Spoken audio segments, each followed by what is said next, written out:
Welcome to Podfic Galore. I'm your horrible online reader, Goldscythe. I read out loud fanfictions for you busy bees, free of charge and no strings attached. Today I'll be continuing reading the Silmarillion fic by Aeolian Sands called The Rescue Party, Chapter 25. I hope you can at least try to enjoy my voice, and I will try my best for you with the equipment available to me. On with the show. The Rescue Party, Chapter 25. The time is upon us.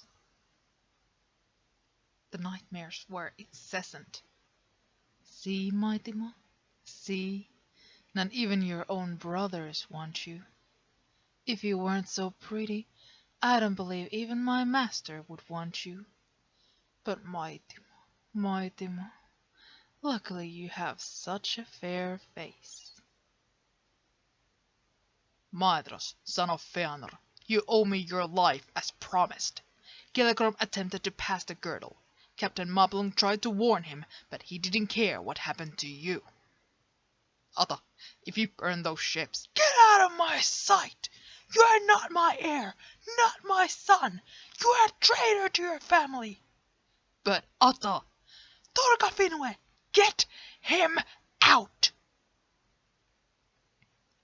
What right have you to take our birthright, our inheritance? Maybe it is as they say. Maybe you still are a thrall of Moringot, nothing but a cowardly spy. Maedhros awoke with a start. He very nearly fell out of the spruce tree that he had settled in for the afternoon. Wincing, he tried to vanquish the unwanted images from his mind. Maybe it had not been such a good idea to sleep. Maybe he should have walked all day like he had walked all night. Yeraquinga, his advisor, was always berating him for not resting. Yet how could he rest when each night he was reminded of his worthlessness? It was, after all, like Namo had said, "To evil end shall all things turn that you begin well." So why do I still try? All I have done is deliver Gano to one who hates him. Sighing, Maedhros unlooped the rope that he had tied around himself. He hated sleeping in trees. Would never have even considered it had the land not been filled with orcs, or had he had another to stand watch. But, as it were, orcs were terrible climbers, and few of Morgoth's ilk cared to inspect the treetops. It had been the safest place to hide for a few hours. Not that I'm going to attempt to sleep again. Sighing, Maedhros began to consider the best way down when he heard voices. I am considering taking up the spear as my primary weapon. Swords have such terrible range. Besides, I think a spear has a certain ring of poetic justice. Wouldn't you agree, brother? There is certainly someone I would like to stab with a spear. Was that Iris? Maedhros had believed that she had perished.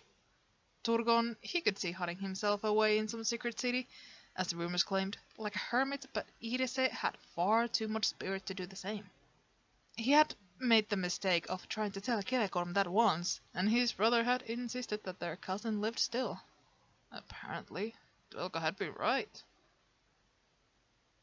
And she was talking with Fingon. Maedhros smiled.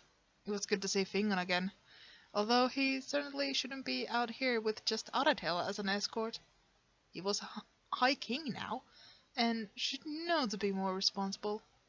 Not as though Maedhros could judge, considering that he was currently completely alone and hiding in a tree. Maedhros briefly considered surprising them by jumping on them from above, but he had barely shifted his body an inch when suddenly Aratel had stopped her horse and drew the bow on her back. "Who goes there?" she demanded. Fingon had also drawn his bow. Maedhros was about to answer when there was a blur from a neighboring tree. A lithe figure with raven hair leapt down. I am Luthien of Doriath. Please put your bows down. Oh no, Thingol really is going to kill me. Princess Luthien, Fingon answered, dropping his bow. I mean no disrespect. I am Fingon, king of the Noldor in Beleriand. He turned and motioned for his sister to lower her weapon, yet Aratel kept it pointed at where Maedhros was trying to hide in the high branches. Sister, please. Not until everyone comes out. Madras squeezed his eyes shut. This was about to be a disaster. Slowly, he made his way down the tree, cursing silently at his stump. He felt about as graceful as a dwarf and was all too aware of the eyes on his back. Rosandal! Fingon exclaimed in shock. I haven't seen you climb a tree since Valinor, and what are you doing out here alone? Edith found your horse. What happened? Mothers rolled his eyes, happy that his back was facing his cousins. Finally he was able to jump to the ground and turn to face the Nolofinwans when Luthien answered for him. We were coming to see you. We? Fingon exclaimed in surprise. Yes, we? Madras asked the princess the same question because why in air is she here? Of course. It was wrong for my father to treat you so cruelly. I know the woods are evil and without mercy. I have been watching out for you. Aradhel finally shouldered her bow. She looked back and forth between Madras and Luthien. So you were in Doriath? Why did I see your horse running alone with a rider? Madras took a moment to think of an eloquent explanation as to why he and Tarakas got separated. Unfortunately, the princess did not need such time to think of her words. Horses are spooked by my mother's girdle, the protection she has around Doriath. When I found your cousins, their horses had already fled. But you found them. I am so happy. Truly, I love all animals, and I'm glad to hear that the horses are safe. Wait, you found cousins, plural? Fingon asked. Madras wished he had stayed in the tree. Yes, Luthien continued, a note of regret in her voice. I found Madras with Maglor, who was near death. But it is all right, since Maglor is with my noneth now. Near death? And Nelia left him behind? Unlikely. Lord Madras would never leave any of his own behind if he had a choice, Fingon asserted, crossing his arms. Madras violently shoved away the condemning images of Losgard that raced across his mind. Well, Luthien began, but the eldest son of Fëanor put his hand on her shoulder. Lord Maglor and I were on our way to Hithlum, your majesty, said Madras, bowing formally.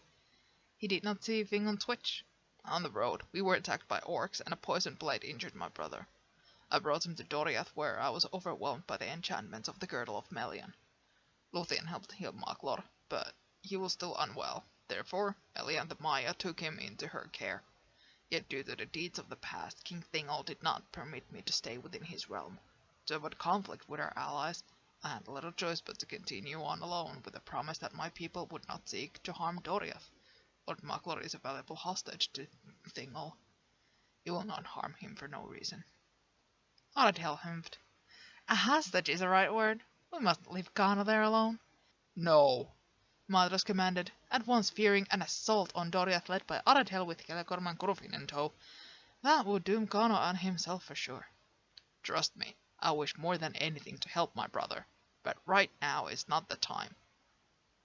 We cannot risk losing sight of who the true enemy is, and if Ghana being in Doriath helps my family member, then he can endure for a time. Luthien clasped her hands together. Nana will treat him well. He will have all the cakes he could possibly desire. I suppose my cousin will be fine for a time, Fingon admitted. But, Nelio, why leave Himring? What brings you so far west? Madras grinned. I have come to swear fealty to you, my king. Then he dropped to one knee right there in the forest and bent his head. Before Manwe and Varda, I declare Findagano, son of Nolofinwe, as my king. I promise to be faithful and true, and to love all that he loves, and shun all that he shuns, and never, by will or by force, by word or by work, do aught of what is loathful to him. I shall protect him with my life, and defend him with my honor, till the horns of Mandas call him to his long rest beyond the sea, or till my own body fails me. Fingon sat on his mare and stared at his older cousin kneeling in the pine needles. He felt time stop, and for a long moment he did not move. He felt Aradhel's keen gaze, caught her bright smile in the corner of his eye, and then she was getting off her white horse to stand beside their cousin. His sister then gave a deep formal curtsy, repeating the same vow. Defending him with my honor till the horns of Mandos call him to his long rest beyond the sea, or till my own body fails me, her voice echoed. And still, Fingon did not move. Aradhel grumbled. Come on, Finna, these are new legs after all. They aren't as strong as they ought to be yet. At last, Fingal snapped out of it. That's right, he thought. They have sworn fealty to me. I'm expected to be lordly, kingly now. He dismounted his horse and went to Arundel first, knowing that such position was more difficult than it looked. He offered her his hand. She gently took it in hers and pressed a kiss to his knuckles. Long live King Vindicana, she declared as she rose to her feet. So help me, Manwe and Varda, he said back. Then he stood across from Madras, who had not moved, and likewise offered his eldest cousin his hand. The Lord of Himring clasped it with his and pressed his brow into Fingon's forearm. He did not speak for several moments. Finally, Madras whispered, Live long, King Vindicana. If you shall perish, then all will be lost. So help me, Manwe and Varda, Fingon said because that was what he was supposed to say. Yet it did not seem adequate. Why does Madras trust me so much?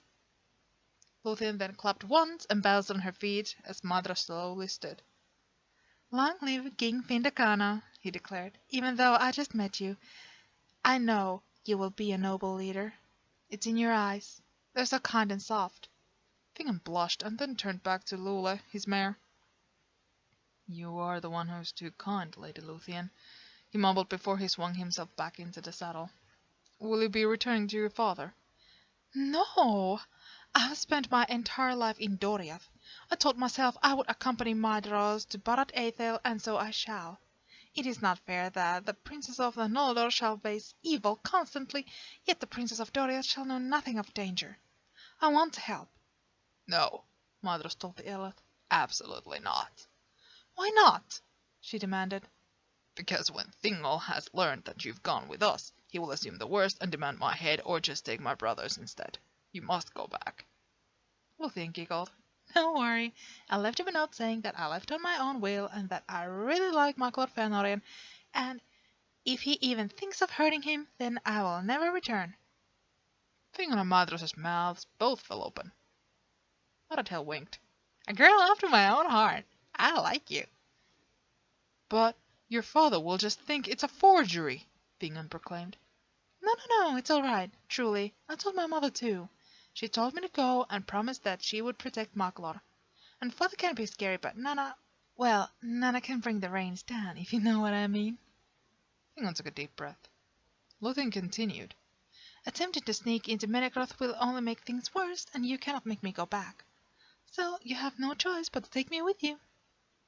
I say that, said Arundel. You have a strong Noldrin stubbornness in you. I wish you safe travels to Hithlum. She winked. Yet I myself must wish you farewell. I must continue to go see about some unfinished business. My brother and cousin will travel with you. Unfinished business? Madros asked. Why, yeah. Dying really sets back one's plans. I have a son who lacks direction and a brother who lacks common sense. I must go see them.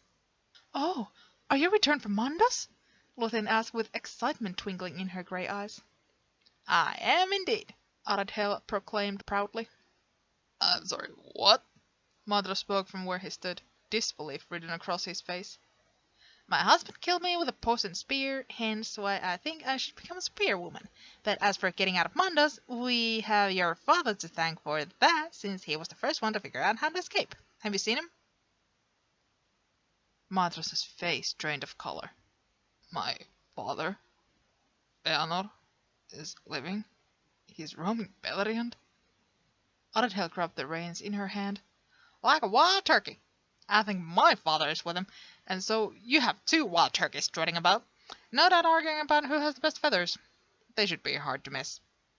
What are the stars? Ardonis was right. How could she have been right? The White Lady of the Noldor laughed. It is an interesting turn of events, but I got to ought to be paying attention. I like Ardonis's gift in foresight, but I have a feeling the touch of war will be turning soon. Fingon cleared his throat. You are right, sister dear. So I must visit my brother as well. We will need his armies in the coming conflict. Wait, did Toro return from the halls as well? Madra said, still looking uncharacteristically bewildered. No, Nelia, he never died.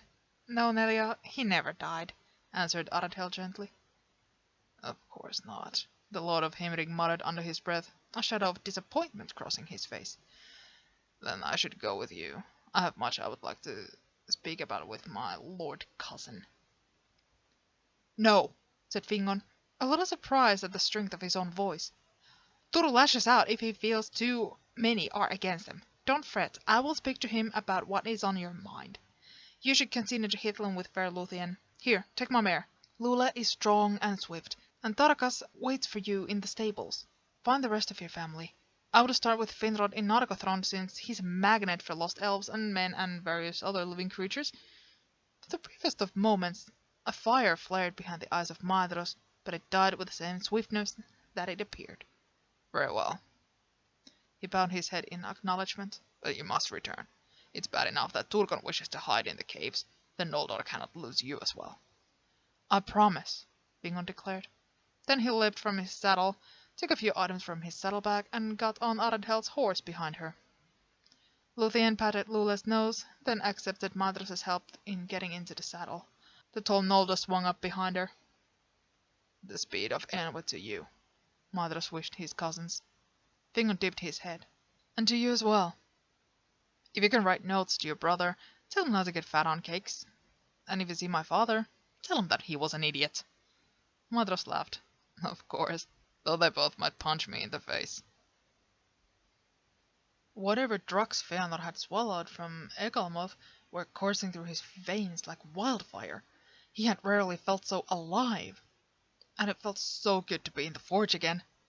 The heat from the furnace caressed his skin, and the smell of charcoal held in it a promise of a new creation. His hands craved the weight of the forge hammer and yearned to set the perfect alloy. An alloy that Fëanor had spent the last 10 minutes thinking about. Mithril is a paradox, Fëanor thought. It is extremely malleable and light, and it shines more brightly than silver. If you didn't know its strength, you might have mistaken it for mica or other sheet mineral. Yet it is 5 times stronger than iron. So what makes it so strong? Why this contradiction?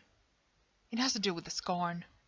There is something about the carbonites. No, not the carbonites. These carbonites in particular. What was here before the encircling mountains?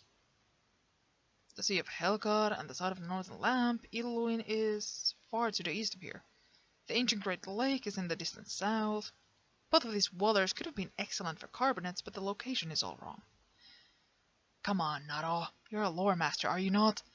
You even told Eowyn the Shallow Sea should have been here. Of course, one had to be there for limestones, and it must have been before the lamps fell and the world broke. The breaking of the world would have been the event needed for the heat and the pressure to get high enough for the contact metamorphism needed to make the scarns... Wait a moment. Almost Whitebeard. It's not the carbonates.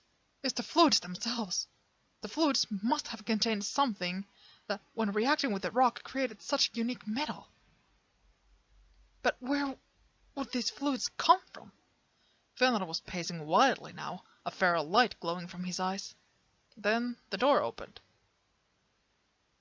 Maeglin, councillor of Gondolin, stared slack-jawed at the shirtless Fëanor pacing a trench into the floor of the forge. The furnace fires were lit, and a hunk of mithril ore sat on the table, a pair of tongs resting nearby.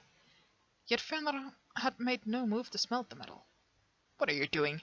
Maeglin asked, feeling a rush of anger. This was his forge. Fëanor was supposed to be Rock's problem. Fëanor looked at him with eyes that burned. At once, the young elf remembered stories his mother had told him of Fëanor crafting the Silmarils. He knew that the man before him was in the merciless grip of obsession. It was the look he had only seen on one other person. This scarn, Fëanor spoke. Where did the fluids come from? Why is there so much mithril here? It is metal that should be fragile as mica, yet it is as strong as titanium. What gives it these properties? Maeglin was taken aback. Why? Because if I knew what gave mithril its strength, I could enhance it. Though you're right, I do not strictly need to do so. An ice pick of regular mithril should suffice. An ice pick? You mean to escape? I do, Fëanor admitted. It's not my fate to stay here and waste away. Maeglin reached for his sword at his belt. Give me one good reason why I shouldn't stop you. I will give you two. First, you cannot, and second, you want to leave as well. You don't even know me, Michael hissed back. How would you claim to know what I want or don't want? Fëanor finally stopped pacing and faced his grandnephew, placing his palms on the workbench and leaning his weight onto his arms. I was in Mandos, Lomion. I know your story from the tapestries. I know you lost your mother, and I know what that is like. When your mother is gone, the world goes on without you. Turukano and the others here, well, they will have sympathy for you. You will deal with the sideways glances and the murmurs in the streets. There goes the prince whose mother died because of him. I know. They said the same things about me. But I realized something long time ago. I realized that I did not want to be a tragedy. I did not want to roll over and die just because the world would understand me if I did. I didn't want the sad violins to play as they escorted my depressed fare to the halls. I would not be remembered as poor and pitiable.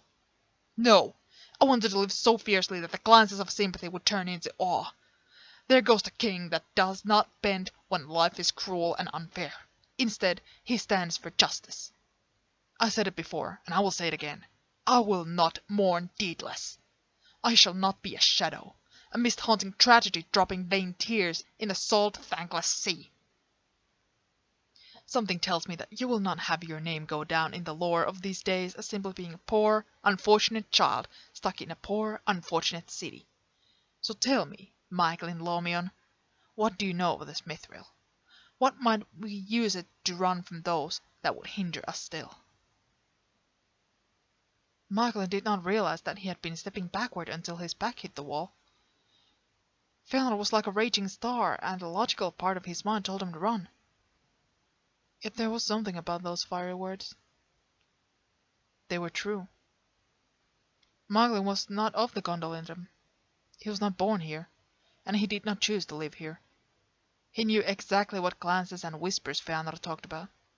He heard them almost every day, and long had he dreamed of seeing some other sky. He began, not quite realizing what he was doing. Well, it was my father that figured it out, at least the first part. He was not a good man, but he was an outstanding smith. His two great works were Anglakel and Anguirel, swords formed from the metal of a meteor. Fëanor stared at him with the intensity of a wolf that had cornered its prey. Maglin, for a moment, wondered what he had been drinking, or if he had consumed a poisonous drug. A meteor? Yes, it came from the heavens above where only the Ainur have walked. El thought he found the entire meteorite, but I learned later that a piece he found was only a small sample. This valley is far too circular. Have you noticed? He questioned somewhat shyly. But Maglin could see the facts click together in his granduncle's mind. We are standing in a giant crater, Fëanor said with a smile that showed all his brilliant white teeth.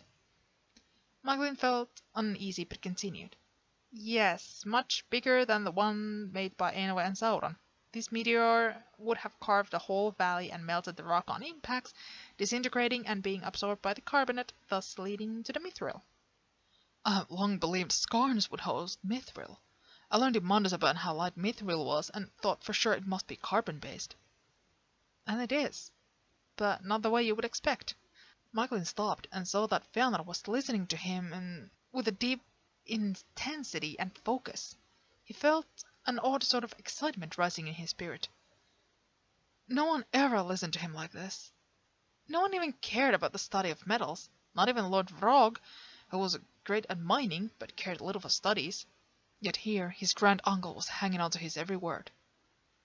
In mithril, carbon is the negative element, the young elf explained, half expecting Fëanor to tilt his head in confusion like Turgon had done. Instead, the Nolde before him leapt to his full height. What? I've never seen that before. But in theory, yes, it makes sense. I have journeyed deep into the mines, deeper than anyone else has gone. I found traces of all sorts of combinations. Calcium and carbon, silicon and carbon, boron. I call them carbides. And they have the most amazing properties. For example, by mixing calcium carbide with water, I can produce white light. Maglin grabbed the lamp hanging from the ceiling and turned a switch.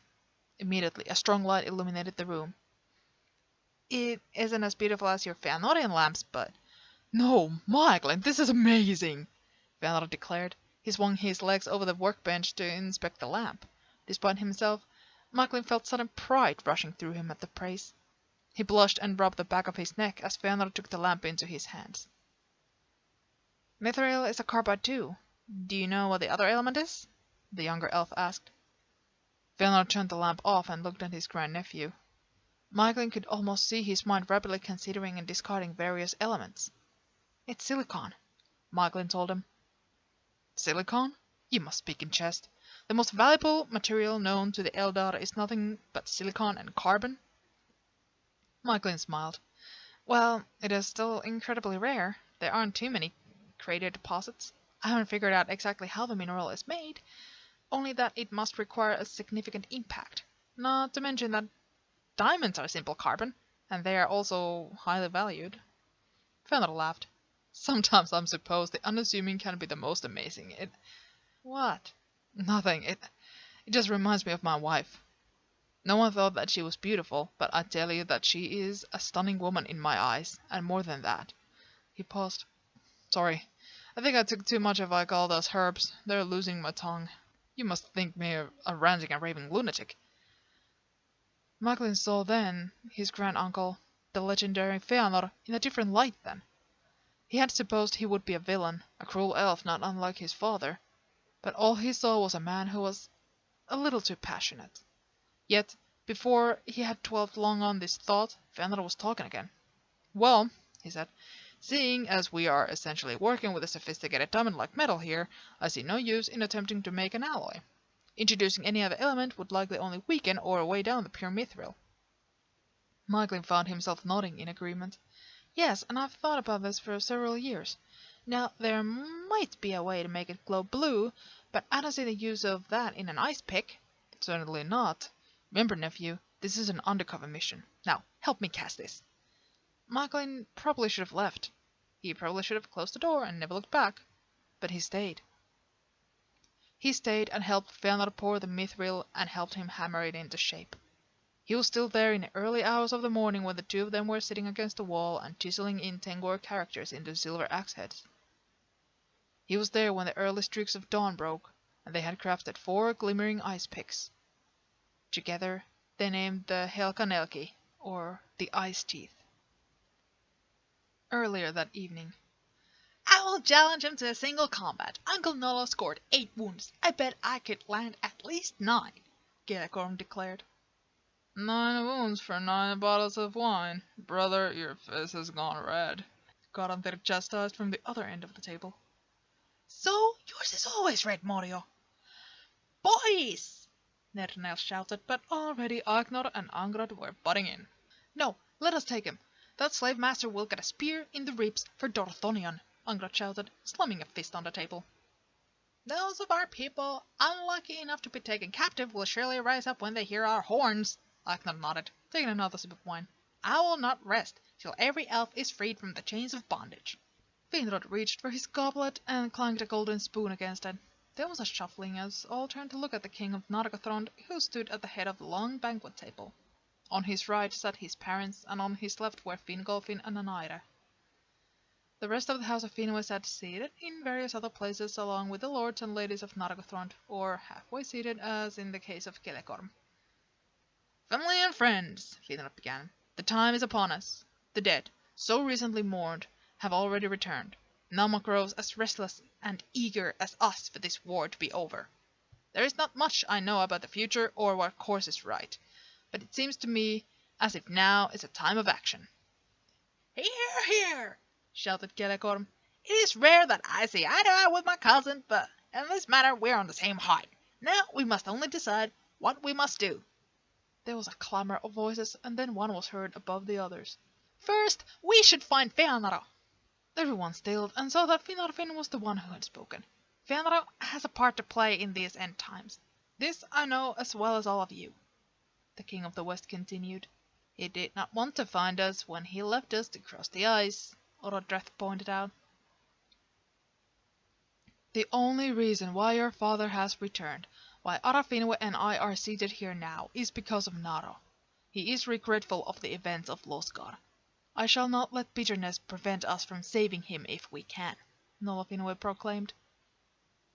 If, agreed Kurofin, and his words held power in them. I was closer to my father than any of you. I would give my leg to see him again. Yet if he truly has been captured by Moringoto, then there is no hope. We don't know that, son. Nerdanel, have you tried to reach him through Osanwe? Jarvan asked. Nerdanel sighed. All right, let me try again. She closed her eyes and felt for the marriage bond, sending a prodding hello. She was shocked when it didn't immediately bounce off fairy walls. Hello, dearly beloved, her husband answered mentally. Feanara Kurufinwe, I shall skin you alive! I look forward to it, my dear, but I am a little busy at the minute. Doing what? Why were you blocking our bond? Blocking you? Well, you know I don't like to be distracted. I have a job to do here, and I intend to do it. Distracted? You think I am a distraction? Well, you are being quite distracting at the present moment. Don't worry, I am safe with our grandnephew, Lomion, Iris' son. We are crafting ice axes to scale the mountains tomorrow. I may need your help in acquiring a horse, and then... And then what? Are you going to assault Ancommando alone? You remember what happened when your brother did that? But I'm not my brother, my love. What mountains, Fëanor? We agreed we would do this together, remember? They call them Ekoriath. I have to pour the metal now. Listen, don't worry about me. I escaped the Umaya. Look after Moria for me and keep my brothers from doing anything stupid. If you haven't found Earwan yet, last time I saw her she was in the field. Good of... Bye, love. Nathaniel opened her eyes to find everyone staring at her. He was not captured by Moringoto, he ground out between gritted teeth. He mentioned some mountains called Ekoriath and that he was with Iris' son? Confusion blanketed the faces of all in the room except for Fingolfin and the two returned sons of Finarfin. Manwas feathers, he's in Ondalinde, Fingolfin muttered. Where? Finrod asked, confusion plain on his pale face. Ondalinde, Turukano's sacred kingdom. At once something akin to betrayal fluttered across Finrod's eyes. Turu's alive? I guess I thought the worst. Why did I never hear from him? He's alive. He built a secret city called Ondalinde and told no one living except for myself and Vindicano. No one is allowed to leave. If you leave and come back, the penalty is death, Fingolfin explained. There were low murmurs at the news. Anara seemed pale. So grandfather is planning to leave anyway? Celebrimbor asked with a noticeable hesitation. I doubt Turukano would want him to stay. I am sure this law of his does not apply here, Garanthir reasoned. Then why did he use the word escape? I thought he's no fool with his words, Kurofin argued. At once, everyone started talking to their neighbor. Quiet! Anara stood. This is the first I have learned of a secret city.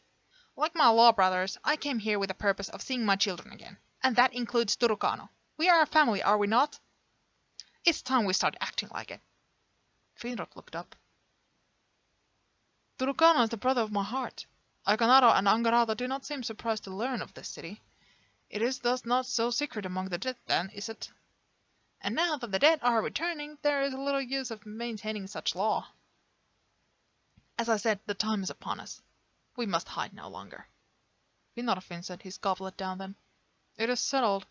We shall meet with Fëanor and the people of Ondalinde. We will need their support in the coming days. Lord Brother, do you know the way? Fingolfin frowned. No, Vindicano and I only ever received 2 letters. Neither of us told where he dwelt. Aignor and Angrad looked at each other. The tapestries suggest mountains, as Fëanor also mentioned, but they also show Ulma leading Turukano to a valley. I would therefore say that the Vala of the Seas would know. Suddenly Finrod sat straighter in his seat. Of course! It was a dream of Ulma that directed me to build Nargothrond. Turukano was there that night. Perhaps he had a dream as well. Jarvan laughed quietly. Something tells us that Ulma has had quite enough of us. It doesn't hurt to ask. The Valar still answer some prayers. Plus, Maedhros and Maglor are on their way here. Let us pray together concerning Ondalinde. Then once our cousins arrive, we shall send a party, Finrod reasoned, his eyes alight. Agreed, Fingolfin spoke. Maedhros is a peerless strategist. I would want his input before we plan a war. Not to mention, I would prefer Naro where I can see him. There were chuckles around the table. All right then, who shall lead us in prayer? All eyes turned to Erwan, who covered her face in her hands. No, she cried. Come on, my love. No one can say no to you. Not even Ulmo, Finarfin said with a wink. Erwan growled, but held her hands out. Gradually, everyone at the table held hands and bowed their heads. Lord Ulmo of the waters, forever our help in the times of trouble, unite us again with our lost kin who dwell in Ondalinde. Lead us the way there so that we might see them again. Let us not face the peril of the darkness alone, without even our family at our side. Hear now the prayer of the Noldor and the house of Finwë. Ulmo, as it happened, was at the borders of the Havens, watching young Gil-galad fish for their last dinner on the road when the prayers of Fingolfin, Anaire, Finarfin, Earwen, Finrod, Aegnor, Angrod, Orodreth, Finduilas, Nerdanel, Caranthir, Kelecorm, Curufin, and Celebrimbor hit him like a ton of bricks. No, he said, but even as he said it, he knew that he did not have the heart to ignore the pleas of so many. Besides, he knew that Ondalinde was not meant to stand alone forever. Indeed, the hour was at hand. But first, he had to see this child off to Círdan. One problem at a time, Ulmo, one problem at a time, he told himself. What was that? Gil-galad asked. Nothing, just some people that need help. Again. Gil-galad's entire face brightened. I like helping people. Can I come, Arthur? No, you are going to your father's friend Círdan, and that is final. But no buts. Stay tuned for next time.